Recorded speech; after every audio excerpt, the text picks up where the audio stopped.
সরকার নিরুৎসাহিত করলে কোনোভাবেই কমছে না উত্তরের জনপদ রংপুরের তামাক চাষ। লোভনীয় অফার আর বিদেশি কোম্পানির আগ্রাসনে কৃষকরা উৎসাহিত হচ্ছে এ চাষে। অন্যদিকে নজরের বাইরে ধোঁয়াবিহীন তামাক। সংশ্লিষ্টরা বলছেন কৃষকদের প্রণোদনা দেওয়ার কথা। আর তামাক নিয়ে শঙ্কার কথা জানালেন জেলা সিভিল সার্জন। রংপুর থেকে মাহফুজ আলম প্রিন্সের প্রতিবেদনে থাকছে বিস্তারিত। বাড়ির আনাচে কানাচে ঝোপঝাড় আর রাস্তার দুই ধারে যেখানেই চোখ যায় শুধু তামাক আর তামাক। সরকার নিরুৎসাহিত করলেও কোনোভাবেই কমছে না এর চাষ। ধান আলু সহ অন্যান্য ফসলের ন্যায্য মূল্য না পাওয়ায় আর বিদেশি তামাকজাত কোম্পানির অধিক মুনাফা দেয়ায় চাষিরা ঝুঁকছেন তামাক চাষে, বলছেন তামাক চাষিরা। আমার তামাকে মোটামুটি পয়সা ভাই, আমার তামাক দিয়ে আমার সারা বছরে চলি। ও ভাই বীজ দেয়, আরো অন্য জিনিস দেয় কাজ করার জন্য।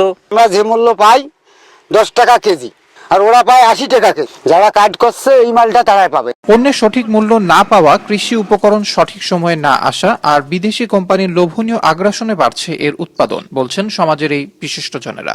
সিগারেট কোম্পানিগুলো এদের ক্ষেত্রেও কিন্তু সরকার যদি ভ্যাট ট্যাক্স আরো বেশি বৃদ্ধি করে দেয়, তাহলে সেক্ষেত্রেও কিন্তু তারা এই ব্যবসা থেকে, এই পেশা থেকে কিন্তু দূরে আসতে পারে। এটা শুধুমাত্র কৃষি ফসলের ন্যায্য মূল্য নিশ্চিত করতে পারলেই এই তামাক চাষ থেকে মানুষ নিরুৎসাহিত হবে এবং এটা কমে যাবে। পরিবেশ দূষণের পাশাপাশি স্বাস্থ্য ঝুঁকিতে পড়ছে কৃষক সহ তাদের পরিবার, বলছেন স্বাস্থ্য বিভাগের এই কর্মকর্তা। তামাক ইন্ডাস্ট্রিতে কাজ করার জন্য বাচ্চাদের যেটা হয়, ওই বাচ্চাদের শ্বাসকষ্ট, শ্বাসতন্ত্রের দীর্ঘমেয়াদী রোগ, এমনকি তারা নানান রকম ক্যান্সারও আক্রান্ত হয়। জনসংখ্যার বড় অংশের ক্ষতির কারণ হয়েও এখনো নজরের বাইরেই রয়ে গেছে এই ধোঁয়াবিহীন তামাক। ফলে অনিয়ন্ত্রিতভাবে চলছে এর বাজারজাত ও ব্যবহার। আবরার আহমেদ মাহি, আনন্দ টিভি, ন্যাশনাল ডেস্ক।